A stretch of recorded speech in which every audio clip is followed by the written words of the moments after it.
am benn association boo leen teg tuddee ko conteneur sans frontière loolu nag li ko und mooy daal da ngeen wax ni ngir fas yéene jàppale ñi nga xamante ni ñoo yëngu ci wàllu njàng mi ñu bëggoon nga dellu si ci projet boobu. voilà d'accord merci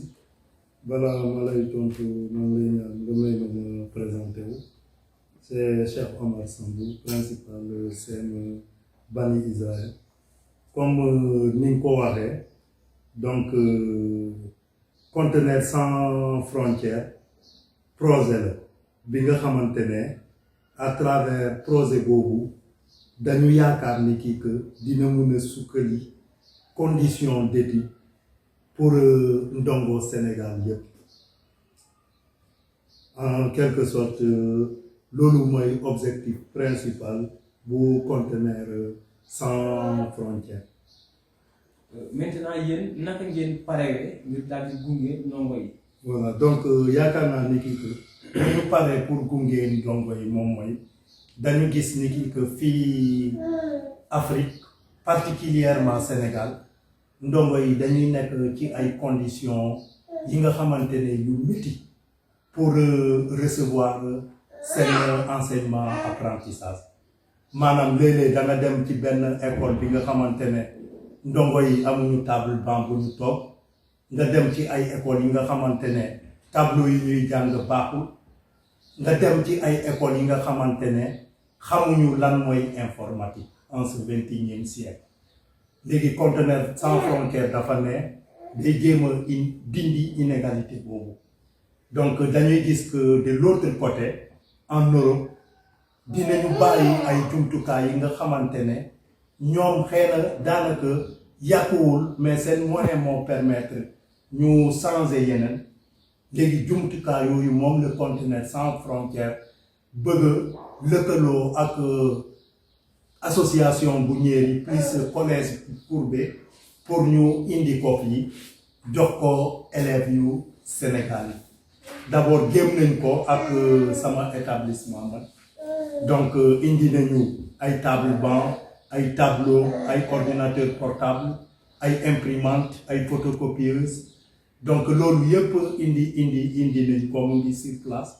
donc dañuy xaar ouverture bi rek ñu mun a def répartition ci différentes écoles bi nga xamante ne daanaka ci département bu ci loolu ndax amoo leen ci ay jafe-jafe ak ñi nga xamante ni ñoo nekk ci wàllu éducation bi. voilà donc dëgg-dëgg amuñu jafe-jafe parce que comme nu mu la ko waxee fii ci français donc depuis bu ñu commencé projet bi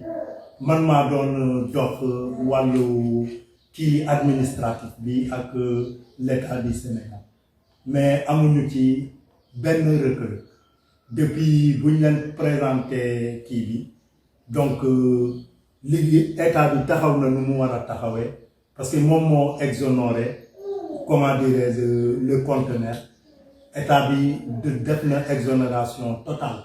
donc pour le conteneur donc amuñu benn rëkk-rëkk ak autorité scolaire yi kii académique yi wala autorité yi nga xamante ne ñoom ñoo yor éducation fii Sénégal. yéen naka ngeen nar a taxawee ngir projet bi mun a yegg fi nga xamante ni fi ngeen koy xaar. waaw yaakaar naa ni kii taxawaay boobu dina doon taxawaay ñëpp c'est vrai que a priori suñu taxawaay lay doon mais aussi taxawaay sénégalais yi lay doon dañu bëgg d'abord sénégalais yi comprendre d'abord projet bi ñu xam ni kii que lu ñu tax a jóg moom mooy jéem a sokkali condition yu métti yu ndongo Sénégal yi di jànkonteel pour apprendre comment dirais-je pour recevoir les enseignements apprentissage fii au Sénégal léegi bu Sénégalais yi comprendre projet bi donc ñun tamit lépp lu ci war dinañu xar suñu tànk tubéy n'est-ce pas pour ñu mun a continuer projet bi en collaboration avec le ministère de l'éducation indi ay conteneurs yi nga xamante ne pratiquement toutes les écoles du Sénégal seront équipées n'est-ce pas ñu am dotation yi nga xamante ne peut-être dañuy wuyoo normes yu 21e siècle mooy maanaam comme nu mu waxee minimum ñu am salle de classe bi nga xamante ne digne de ce nom ñu am salle informatique fu ñu mun a utiliser nouvelle technologie mooy informatique et cetera donc ñun loolu mooy suñu taxaw. voilà ñu gis ci jeexitalu at bi ñu gis ndongo yi ni nga xamante ni noonu la ñu jeexalee seen année scolaire gis nañu seen Marie de Anne ndongo yi ni ñu jeexalee ba ci lycée Kër Massar ak yeneen ñu gis ak ñàkk teggin boo xamante ni dafa feeñ ci kanam ci ndongo yi ñu def ko ñu gis itam fële nga xamante ni mooy ci lycée bu Sange am sax dem na sax ba am ab élève bu dóor xeer ki nga xamante ni surveillant la ci école bi muy ay violence ak ay ñàkk teggin yoo xamante ni ñu koy nemmeeku ci école yi ak itam sax ay cas de tricherie yoo xamante ni ci at yu mujj yi ñu ngi koy nemmeeku ci bac yi ndax itam pare ngeen pour dans l'avenir ngeen sensibiliser itam ndaw ñi ngir ñu mën a moytu yu ni mel. donc yaakaar naa man en tant que acteur n'est-ce pas de l'éducation boo ma laajee question bu mel ni boobu dinaa ci sawar tontu n'est-ce pas parce que comme ni nga ko waxee année scolaire bi dañu constater au Sénégal que ci fitna la jeexee li nga xamante ne pratiquement xale yi dañu yor ay comportement yi nga xamante ne vis-à-vis de leur enseignant yi nga xamante ne kenn nawlu ko mais comme ni nga ko waxee je crois que mënuñu egg fu ñu bëgg a egg sans pour autant passer par la sensibilisation donc ñun dinañu xar suñu tànk tubéy pour sensibiliser élèves yi jéem leen won ni dañu war a am ay rapport de fraternité ak seeni jàngalekat yi parce que ñoom lu leen tax a jóg moom mooy lan seen réussite li leen tax a jóg aussi moom mooy seen succès bu suba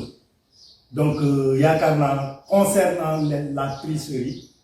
donc lors des examens loolu aussi dafa nekk li nga xamante ne donc ay ñetti at ñu ngi koy gis chaque année dina am ay cas de tricherie je crois que la responsabilité est partagée état bi moom moo war a jël d'abord les devants donc mu wane ni sénégalais yi yëpp examen li nga xamante ne lu sérieux la te képp ki ko bëgg a yàq wala képp ku ci bëgg a def naka sa dul noonu donc yoon dina dal sa kaw donc man je crois noonu la ñu mën a def d'abord a priori pour saafara problème tricherie bi ci école bi en plus aussi ñun jàngalekat yi dañu war a di sensibiliser suñuy élèves yi di won leen ni ki que àdduna lépp li nga bëgg a gagner rek na nga ko gagner de manière digne waaw nga gagner ko même suñu diine loolu la wax lépp li nga am rek na la lew donc ñun jàngalekat yi ñoo war a taxaw aussi xamal ko suñu dongo yi jàngal leen ci yoon boobu loolu laa bëgg a wax ci wàllum tricherie. voilà ñu lay jaajëfal ñu bàyyi la itam nga joxe sa kàddu bu mujj. voilà donc sama kàddu bu mujj moom mooy peut-être remercier leen yéen ñi ngeen xamante ne yéen a tax ñu am opportunité aujourd'hui ñu exprimer wu li nga xamante ne moom mooy suñu bëgg-bëgg Sénégal yi remercier collègues yi nga xamante ne ñoom la ñu bokkal liggéey bi bien vrai que ñoom ñu ngi de l'autre côté. En l'occurrence El Hadj Dramé donc Christophe Boli qui est un Sénégalais de Mboyo voilà professeur au collège Gustave Courbet voilà remercier tous les élèves du collège Gustave Courbet parce que gis nañu effort yi ñu def pour mu mën ñu yónni matériel boobu remercier tout le personnel bu collège Gustave Courbet en particulier madame la principale donc Christophe aussi Simon comment dirais-je l'autre Samy Mamdou ki nga xamante ne partenaire la donc ñëw na ba fii village Niéri donc dans le cadre du partenariat donc je crois que en grosso modo remercier l'association de Niéri bi nga xamante ne moom moo ñu permettre ñu egg fu ñu egg